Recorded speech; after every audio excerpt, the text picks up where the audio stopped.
Brigada Balita Nationwide. Brigada Balita Nationwide. Magbabago na daw ang paraan ng pagpapatupad ng mga flood control projects upang mapagaan ang hirap ng mga Pilipinong taon-taong binabaha.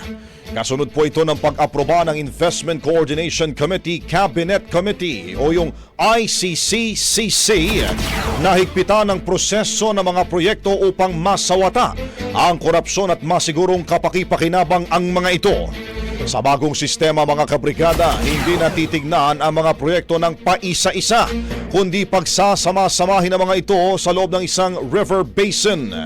Ayon kay Finance Secretary Ralph Recto, bahagi ito ng direktiba ni Pangulong Marcos na palakasin ang flood control sa buong bansa.